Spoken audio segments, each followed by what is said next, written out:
The Valorian warship hung in Earth's orbit like a blade suspended over a throat. Its hull, composed of metamaterials that bent light into impossible geometries, cast shadows that shouldn't exist across 3 continents simultaneously.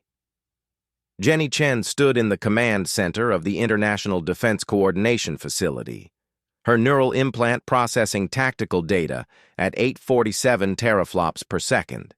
The alien ultimatum scrolled across her visual cortex in 17 languages simultaneously, each one perfectly translated by the quantum linguistic algorithms embedded in her prefrontal cortex. "They're serious," Edward Okonkwo said beside her, his enhanced musculature visible beneath his tactical suit.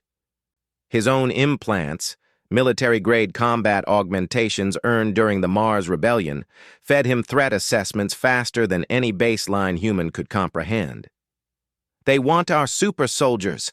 All of them, surrendered within 72 hours or they glass the planet." Jenny's laugh was bitter. The Valorians had made a fundamental miscalculation, one born of their empire's rigid caste system. They'd observed Earth from a distance, cataloged the battles, identified the enhanced warriors who'd fought in humanity's various conflicts across the solar system. They'd counted perhaps 10,000 individuals with augmentations beyond baseline human capability. They'd missed the revolution entirely. "Run the census data again," Jenny ordered the AI core. The numbers materialized in her vision: 8,047 out 392,183 individuals with genetic modifications, neural augmentations, or cybernetic enhancements that exceeded baseline human parameters by at least 300%. The Valorians' definition of super soldier was laughably broad. It encompassed anyone with enhanced cognition, improved physical capabilities, or integrated technology, which meant nearly everyone. Edward pulled up historical data with a thought. The genetic renaissance of 2089, that's when it started. Jenny nodded, remembering the history despite not having lived it. After the climate wars and the resource collapse, humanity had faced a choice: evolve or perish. The breakthrough in CRISPR-X technology and neural interface integration hadn't created super soldiers. It had created a new baseline. Every child born in the last 60 years had received genetic optimization, enhanced immune systems, improved cognitive processing, denser bone structure, more efficient muscle fibers. Neural implants were installed at age 5, as routine as vaccinations had once been. The modifications weren't military. They were survival. "They think we have an army," Edward said, his enhanced mind already running combat simulations. "They don't realize we're all the army." The Valorian message had been clear. Surrender your warriors, your enhanced soldiers, your genetic deviants. Join our empire as a vassal state, contributing only baseline humans to our labor systems.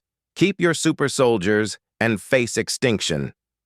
Jenny opened a communications channel that bounced through quantum relays to every connected human across Earth and the solar colonies. 8 billion minds touched hers simultaneously, a chorus of consciousness that would have shattered a baseline human psyche. "Citizens of Earth," she transmitted, her thoughts carried at light speed through the neural network. "The Valorians demand our surrender. They want us to give up our super soldiers and submit to their empire." She shared the census data. Let 8 billion enhanced minds process the information in microseconds. The response was instantaneous and unanimous. Edward grinned, his combat implants already spinning up, flooding his system with performance-enhancing neurochemicals. "They wanted super soldiers. Let's show them what that actually means." The Valorian commander Zekthor observed the planet from his throne aboard the warship. His species had conquered 47 worlds, each following the same pattern: identify the warrior caste, force surrender, integrate the conquered population into the Empire's labor hierarchy. Earth should be no different. The response from the planet's surface arrived exactly 63 minutes after the ultimatum. Your census is complete, the message read, transmitted by someone named Jenny Chen. Earth's population of supersoldiers stands at 8,047,392,183 individuals. We decline your generous offer of vassalage. Zekthor's translator struggled with the statement. 8 billion? Impossible. He checked the ship's sensors again. The planet's population was approximately 8 billion. The human was claiming, "Commander," his tactical officer's voice held a note of uncertainty. "I'm reading massive power spikes across the planet, thermal signatures consistent with military activation, hundreds of millions of sources. Orbital defense platforms coming online," another officer reported. "Correction, thousands of platforms.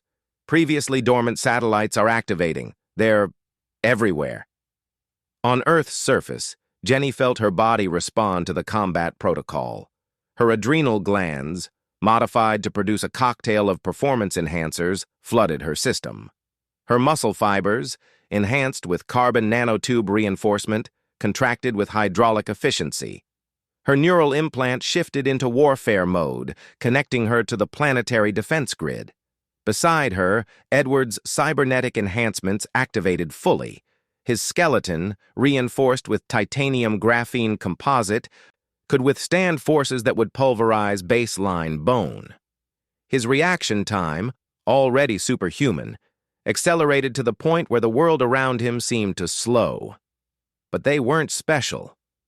Across the planet, 8 billion individuals underwent similar transformations. Office workers, teachers, farmers, artists. Every human possessed modifications that made them formidable combatants by Valorian standards.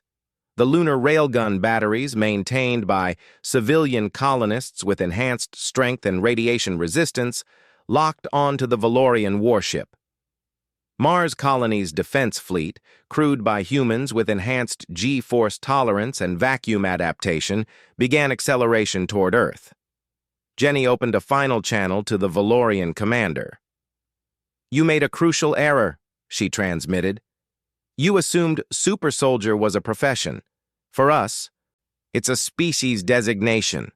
Every human you see is stronger, faster, and smarter than your baseline warriors. We didn't create an army of supersoldiers." She paused. "We became one." The Valorian warship's shields flared as the first railgun slugs impacted at 0.3% light speed. Zekthor watched his tactical display dissolve into chaos as thousands of previously invisible weapons platforms revealed themselves. As 8 billion enhanced humans coordinated their defense through a neural network his species couldn't even conceive of building. He'd come to conquer a civilization with supersoldiers. He'd found a civilization of them. The retreat order came too late.